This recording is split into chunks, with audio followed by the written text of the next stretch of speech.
All right, so if we take the natural log of each side, different color there. Natural log of 5 to the x minus 2 equals natural log of 3 to the 3x plus 2. These things can drop to the front. So we'll have x minus 2 natural log of 5 is equal to 3x plus 2 natural log of 3. Okay.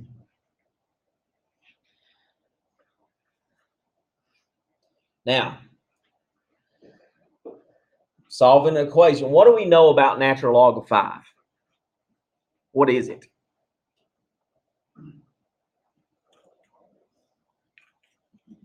Yeah, that's true. But in general, it's just a what? It's like a number.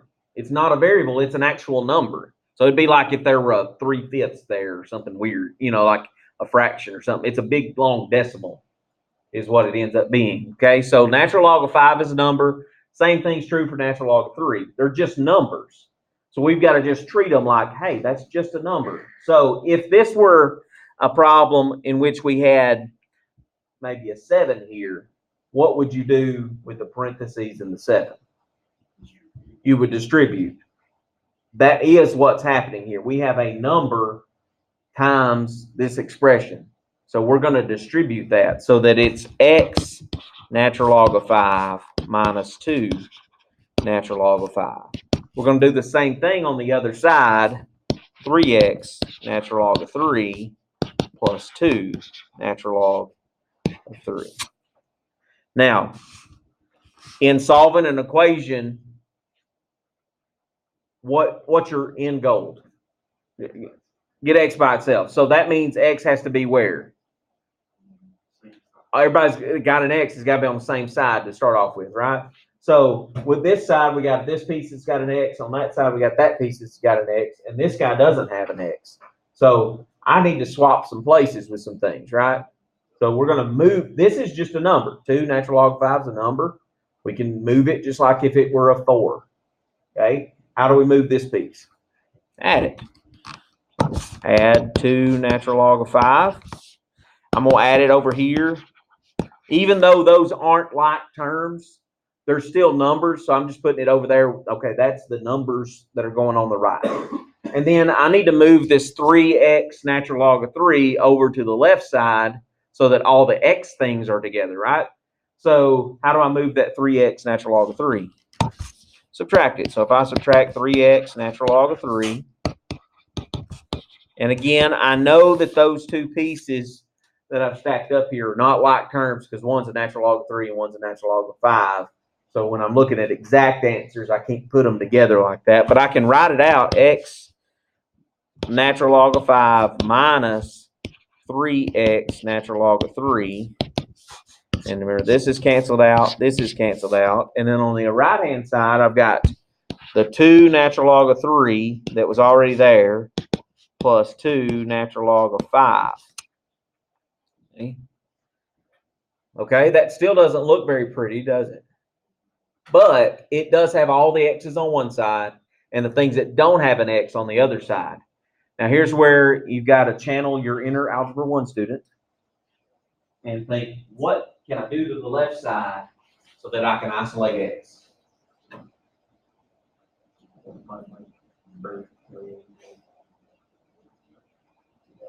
I can't just divide by the 3 because if I divide by 3, I have to divide everybody by 3. Can't divide by just natural log because it's a operator, not a number. What do both terms on the left side have in common? Let's start with that. They both have an x, they both have the natural log, but the natural logs are of different numbers, right? So those wouldn't be necessarily in common. Natural log of 5 is not the same thing as natural log of 3, right? They're both natural logs, but they're of different numbers, so they're different numbers, right? But they both have an x. So x would be considered the what of that side? Greatest common factor. Okay, so if I pull an x out as a GCF of the left-hand side, let's see what's left inside. X parentheses natural log of 5. And if I pull x out of this 3x natural log of 3, what's left there? 3 natural log of 3. The right-hand side, I'm not doing anything different to. It's still the same. But what about these parentheses? What is that in general?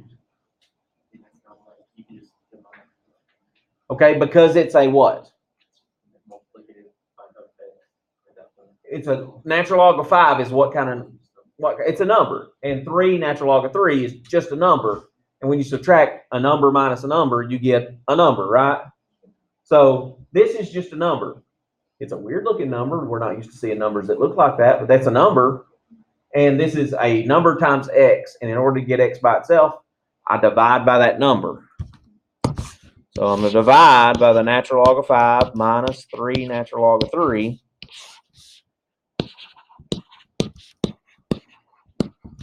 And there's x by itself, just like I wanted. 2 natural log of 3 plus 2 natural log of 5 over natural log of 5 minus 3 natural log of 3. And there is our exact solution. Let's get the decimal approximation for that. So 2 natural log of 3 plus 2 natural log of 5. I should have put parentheses around that. So I'm going to go back, insert some parentheses in the front, and then divide that by parentheses natural log of 5 minus 3 natural log of 3. Negative 3.2116.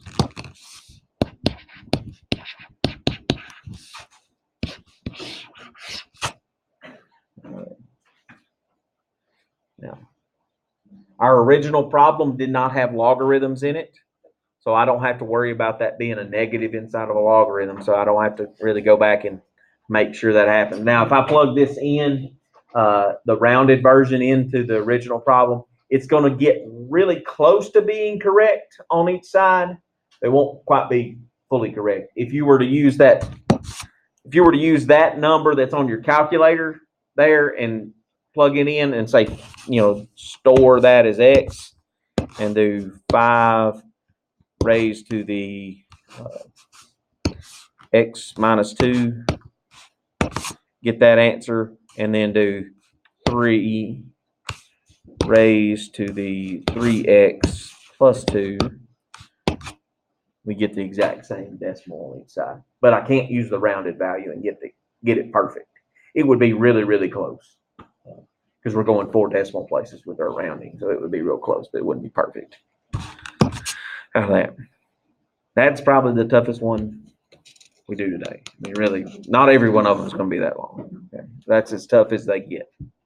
That little problem turned into all that. Yeah, because the bases were different.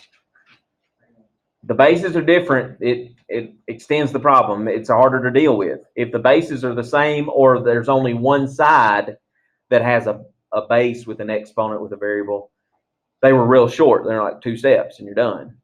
When the bases are different, it really blows things up quite a bit there. Okay, so all right, let's look at section 6-7. I think you'll like 6-7.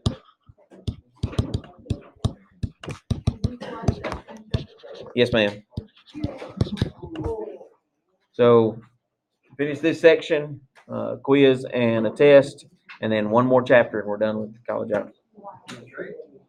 Straight up.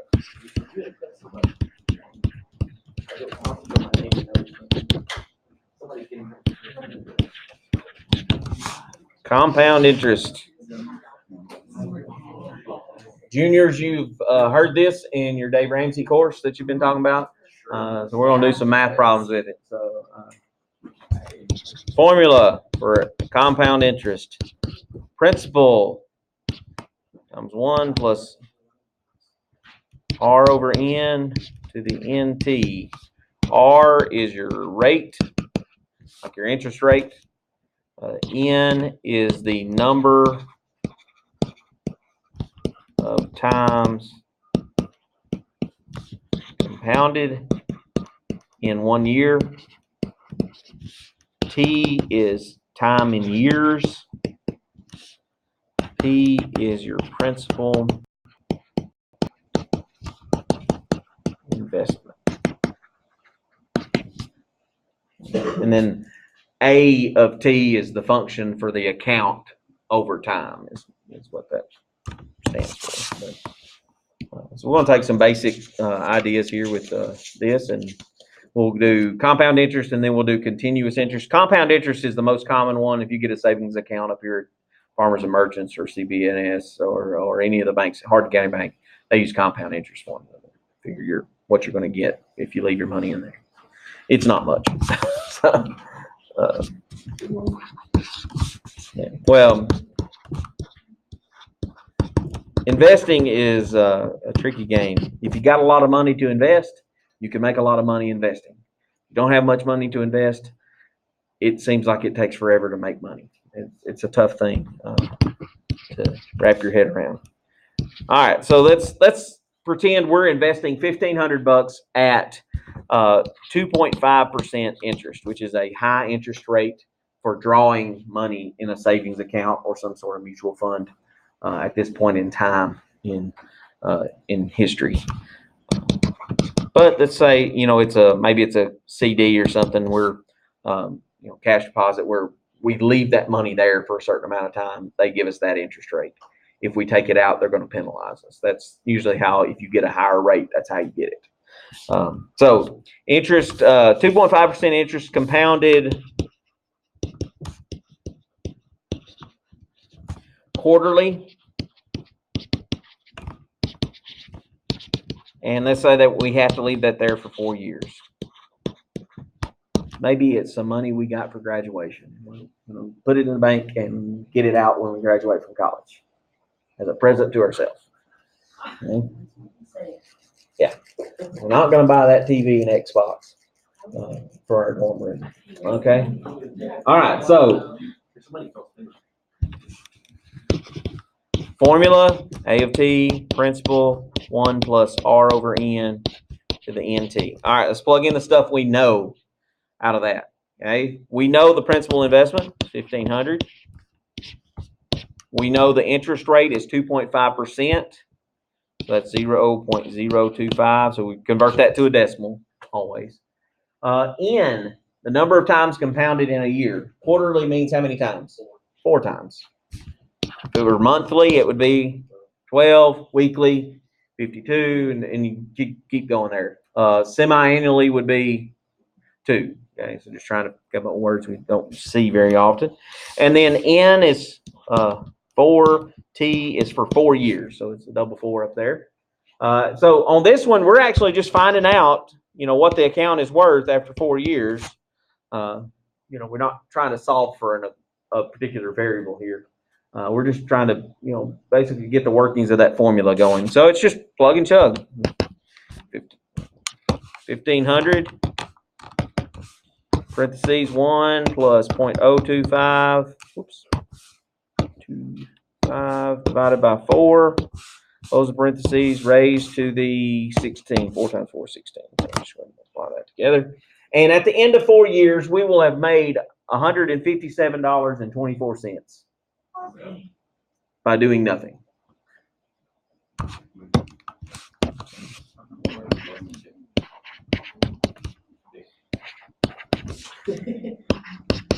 So at the end of 4 years, that is our account worth. $1,657.24. That's not bad. Again, 2.5% is probably more than you're probably going to find at a local bank, but you might be able to find that like Bank of America or somewhere you can bank online. You can find some higher rates with them just because they're larger banks and can do a little bit more stuff with that. All right, so general, just basic, the most basic of problems that you'll see in 6-7 is that sort of thing where they give you everything and say, figure out how much the account's worth. Really easy thing. Now, why is that involved in the chapter about solving logarithmic and exponential equations? Well, hey, let's do that. Let's say how much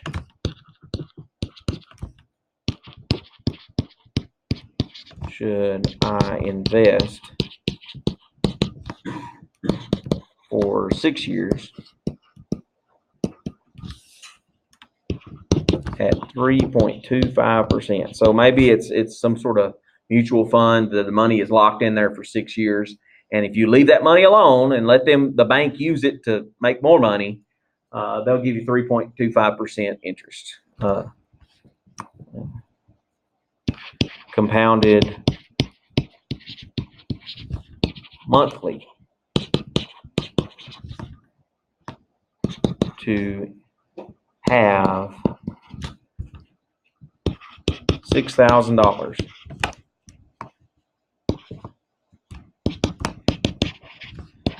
Withdrawal date.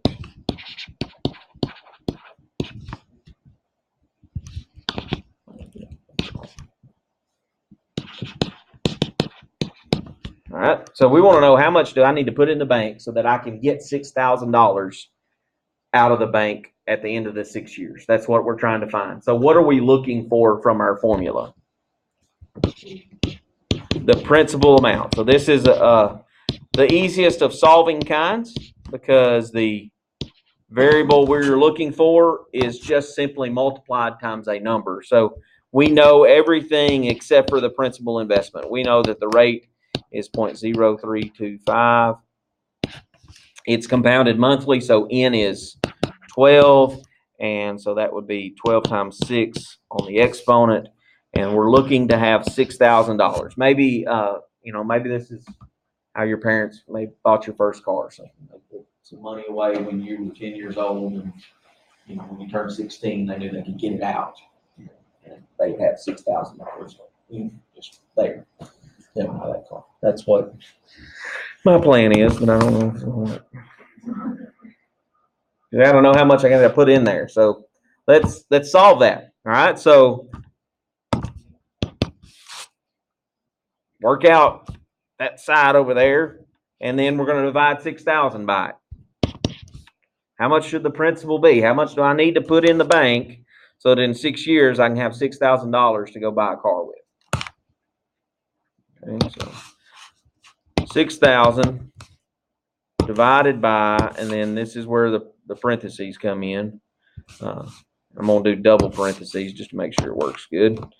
Plus 0.0325 divided by 12 raised to the 12 times 6 would be 72, right?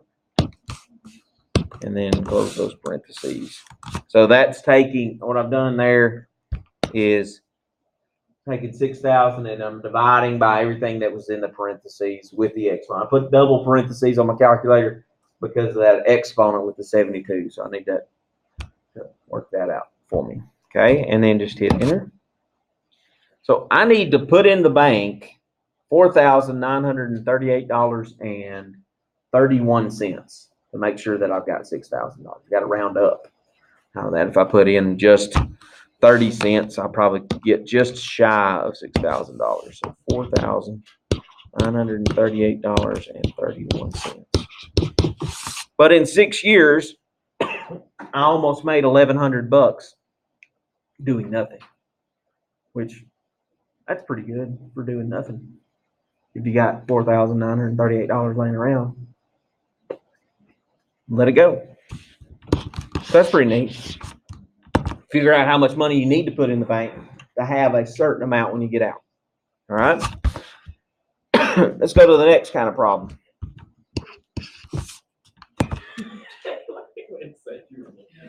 All right, moving on. How long must we? Like this last week. Dave, why are you so excited to get out? Man, I put away 1,400 per month.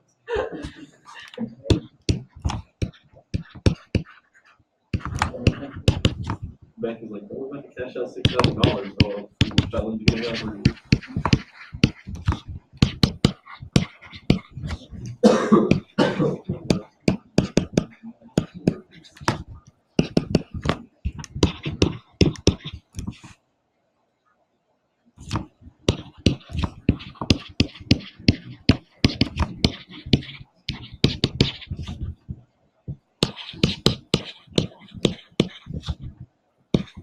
All right, so let's say we have a certain principal amount that we know we can invest, and we have a goal of how much money we want to have at the end of, we want to make $1,000 off of this $1,500. We want to know how long is it going to take me to make $1,000 off of that $1,500 in an account that does this. Okay, so we got to find out how long it's going to take us to make that, get that account to be $2,500. So my account worth is going to be $2,500. My principal is going to be $1,500. My interest rate 0.15. Quarterly would be N of 4, and then 4t. So we have a variable in the exponent. So this is why this is in this chapter with this stuff. Okay, trying to find out that time involved there. So first step would be divide by 1,500, and apply that 5 over 3, 1 plus 0.15 over 4 to the 4t. All right, so here's where the solving of an exponential equation comes back in. Are the bases the same for this problem? No, 5/3 is not the same as 1 plus 0.015 over 4. So the bases are not the same. So what logarithm can I use to get the t out of the exponent area? Natural log would be the way to go here. So we're going to take a natural log of each side. So natural log of 5/3 is equal to 4t natural log of whatever this decimal is. I'm not writing out the, working it out. I'm going to work it out at the end so that I don't use a rounded value at some point. So we know that 1 plus 0.015 divided by 4 is a number. So just a decimal number. Okay, now how do I get t by itself?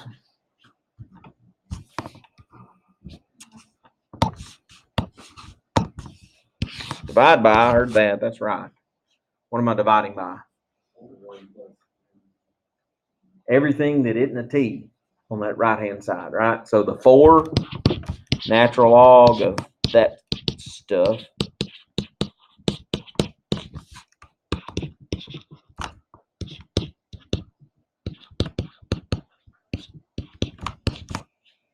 okay, so that's going to give me t.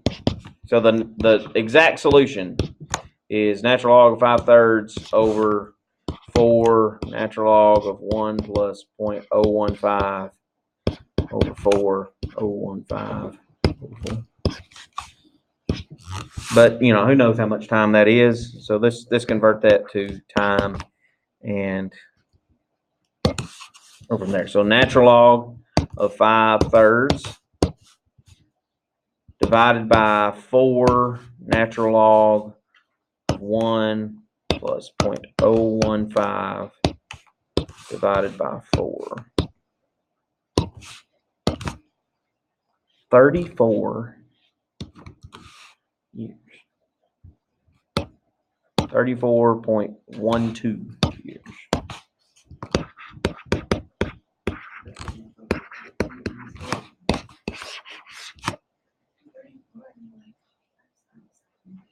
Yeah, you got $2,500. How did you invest $1,500 at 12 years old? Your grandparents did it for you. Who knows? All right, so solving for a variable, the time is what you're going to end up solving for here on these, and that's when you're going to use that natural log style of solving the problem. Okay, so that's probably the most difficult of the types of problems that you get with the compound interest. Let's look at continuous interest, which is a little easier formula and works out real nice.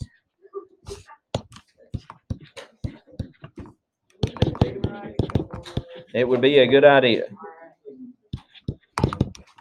A of t, principal e to the RT. So in what happens with continuous interest is what they've done is increased n toward infinity.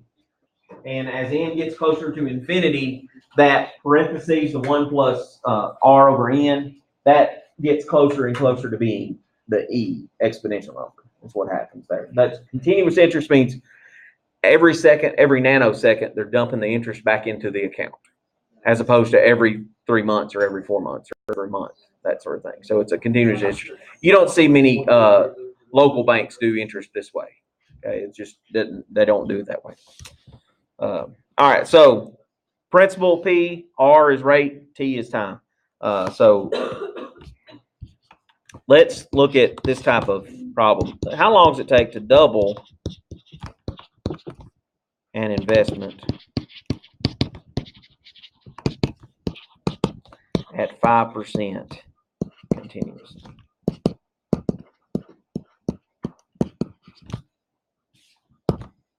Notice I didn't tell you how much the investment was. Well, I can double $0 in 0 seconds. Man, but that, you're not investing anything. I invested $0. No, you didn't. You didn't. Investing $0 is not investing. E is the exponential number. It's not a variable. It's the E from like log base E. It's that E. That's what it is. Okay.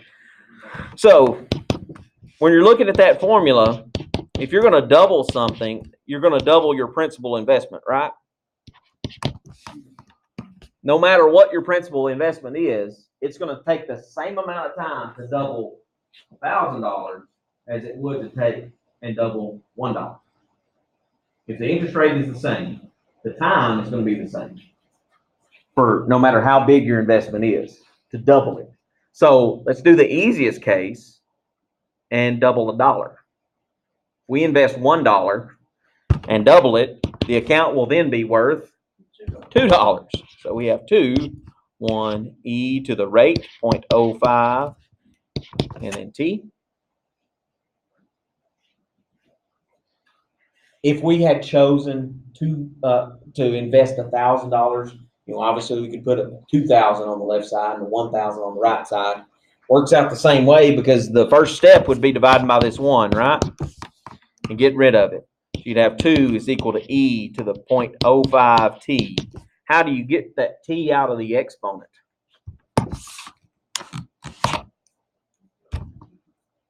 Take a log, right? What log is going to work well for this one? Natural log, because natural log is going to do what with that e?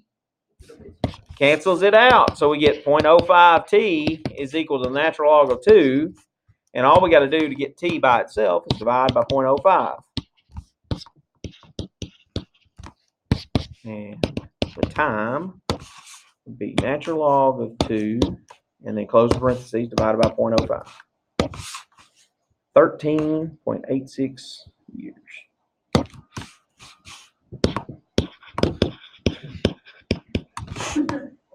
To double an investment, no matter what you invest, at that interest rate. So if you find a mutual fund that gives 5%, whatever you put in there, if you just put that amount in there and walk away, in 13 years, it's going to double that, or almost 14 years, it's going to double that investment.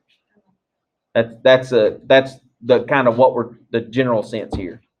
Now, most mutual funds are a variable rate, but they'll have what it's averaged in the last 10 years. The financial institution you're investing in will tell you that stuff, and you can track it and decide how much gain. If it's an average 5%, it may not gain 5% in year 2, but it might gain 7% in year 5, and it averages out, to be 5% over the course of time. Is how mutual funds work. So, not a bad thing here. This is fun stuff. I like the financial stuff because it's fun.